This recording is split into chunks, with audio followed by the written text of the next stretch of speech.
Did you know that nearly half of all patients diagnosed with heart failure will not survive beyond 5 years? Heart failure is not a sudden event. It is a silent, progressive condition that often goes unnoticed until the damage is done. Could you or someone you love be living with an undiagnosed failing heart right now? Before we begin, this video is for educational and informational purposes only. It is not intended to replace professional medical advice, diagnosis, or treatment. Always consult your physician or qualified health provider regarding any medical condition or health concerns. The introduction. Heart failure, also known as congestive heart failure, CHF, is a complex clinical syndrome characterized by the heart's inability to pump sufficient blood to meet the metabolic demands of the body. Despite advances in diagnosis and treatment, heart failure remains a leading cause of hospitalization, morbidity, and mortality worldwide.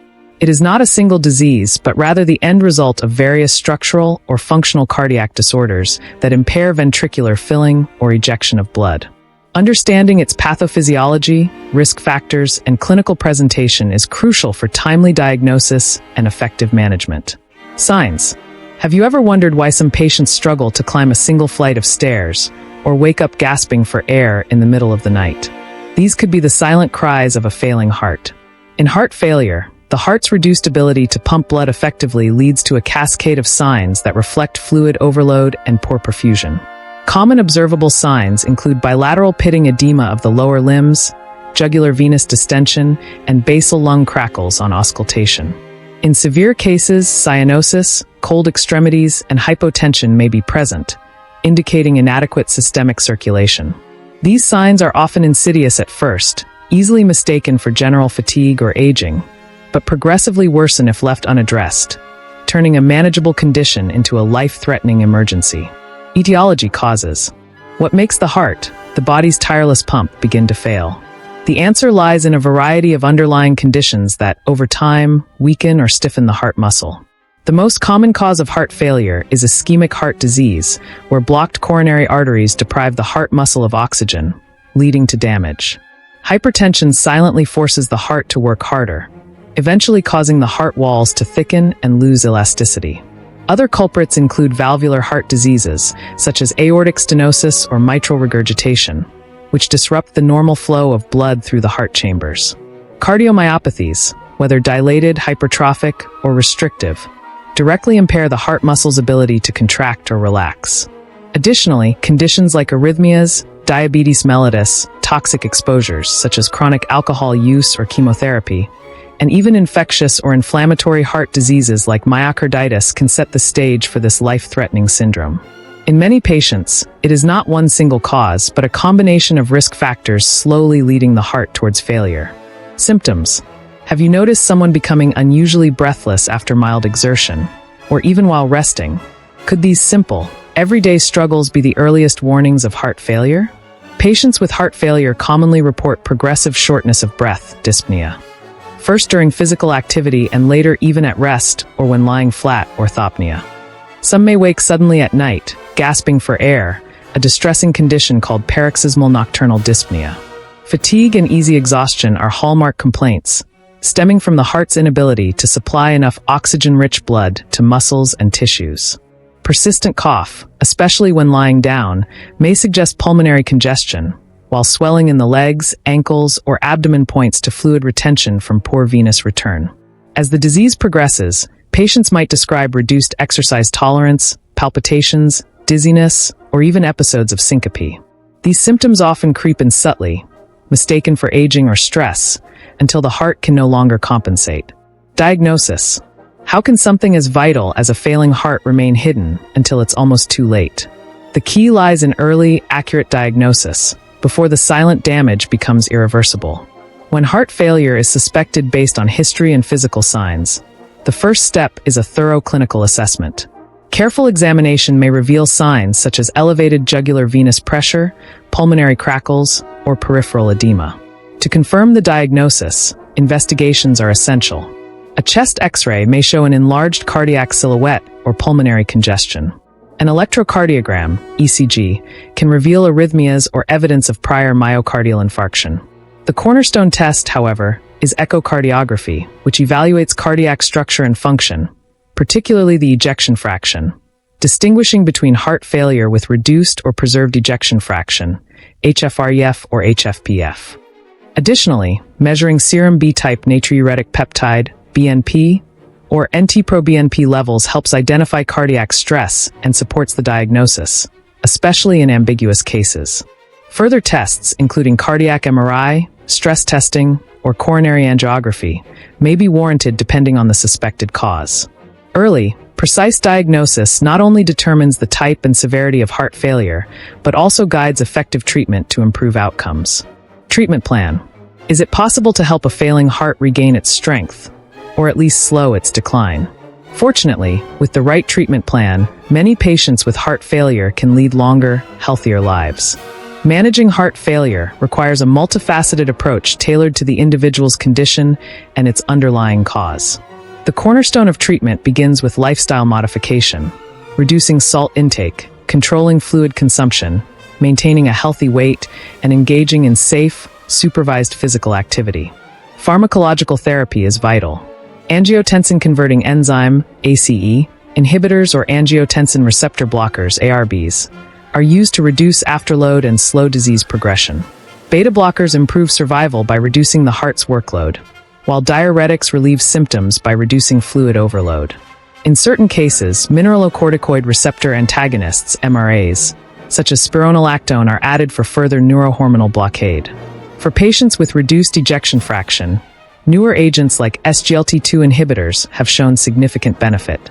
When rhythm disturbances or dangerous arrhythmias are present, implantable cardioverter defibrillators, ICDs, or cardiac resynchronization therapy, CRT, may be life-saving.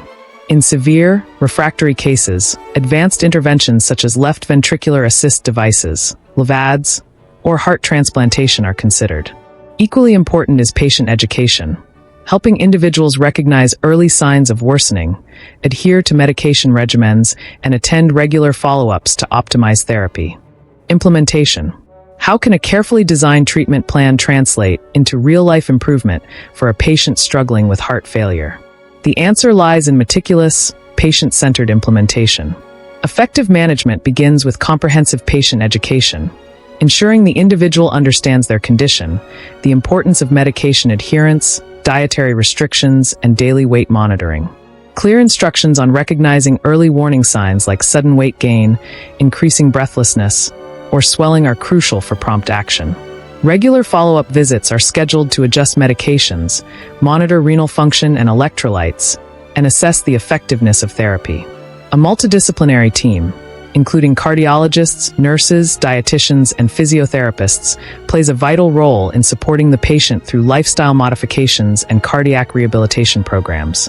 For patients with advanced heart failure, coordination of care may include home health services, telemonitoring, and, when appropriate, discussions about palliative care options to ensure quality of life. Successful implementation transforms a written treatment plan into meaningful clinical outcomes, reducing hospitalizations, slowing disease progression, and ultimately improving survival and well-being. Monitoring and follow-up. What happens after the patient leaves the clinic or hospital, when the real challenge of living with heart failure begins? This is where diligent monitoring and follow-up become essential in safeguarding the patient's health. Heart failure is a chronic, progressive condition, requiring continuous assessment to prevent deterioration. Regular follow-up visits allow healthcare providers to adjust medications based on the patient's symptoms, blood pressure, heart rate, and renal function. Monitoring body weight daily is a simple yet powerful tool. A sudden increase may indicate fluid retention long before symptoms worsen.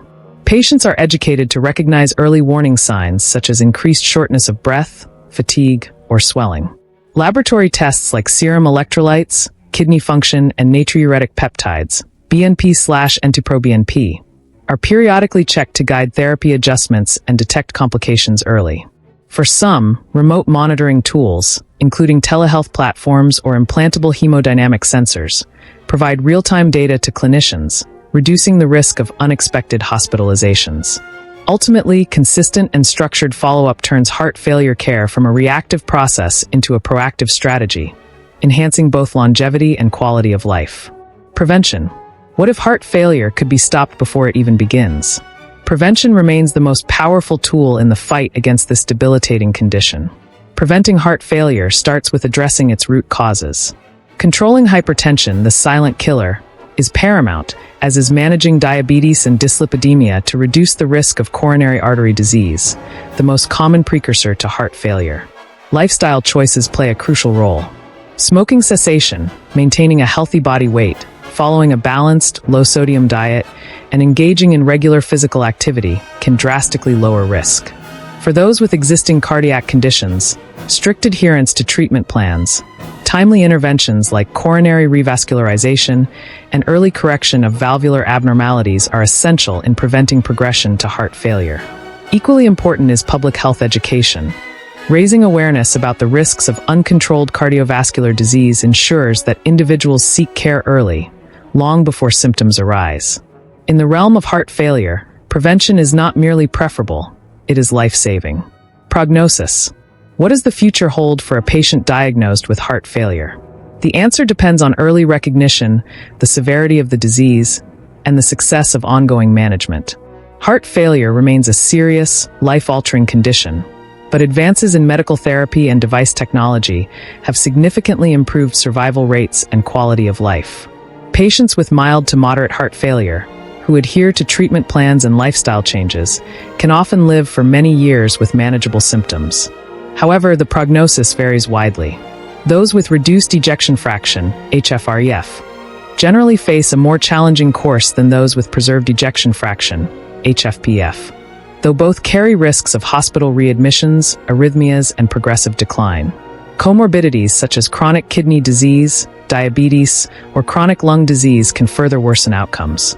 Despite these challenges, early intervention, comprehensive care, and patient engagement can slow disease progression and reduce complications. For those with end-stage heart failure, options like LVAD implantation or heart transplantation offer a chance for extended survival, though these paths come with their own complexities. While heart failure is a chronic disease, its trajectory can be shaped, and in many cases improved through vigilant, personalized care. Heart failure is more than a diagnosis. It is a lifelong journey that challenges both patients and healthcare providers. Yet with timely recognition, a well-structured treatment plan, and committed follow-up, many of its burdens can be eased, its complications delayed, and its outcomes improved. Prevention remains the first and best defense, but even after onset, heart failure can be managed effectively through a combination of medical therapy, lifestyle changes, and patient empowerment. The key lies in a holistic, multidisciplinary approach that addresses not only the failing heart, but the whole individual. In the end, while heart failure cannot always be cured, it can be controlled, turning a potentially devastating disease into a condition compatible with quality life and hope for the future. If you or someone you know is experiencing unexplained fatigue, breathlessness, or swelling, don't ignore the warning signs. Seek medical evaluation early. Timely diagnosis and intervention can make a life-saving difference. Healthcare providers, stay vigilant, educate your patients, and implement evidence-based strategies to detect and manage heart failure in its earliest stages. Together, through awareness, prevention, and proactive care, we can reduce the burden of heart failure and improve countless lives. If you found this information valuable and want to learn more about managing chronic diseases, improving heart health, and staying informed on the latest in medical care, don't forget to subscribe to our channel. Click the like button to support us, and share this video with friends or family who may benefit. And if you have any questions or experiences to share, leave a comment. We're here to help guide you on your journey to better health. Stay informed, stay healthy, stay connected.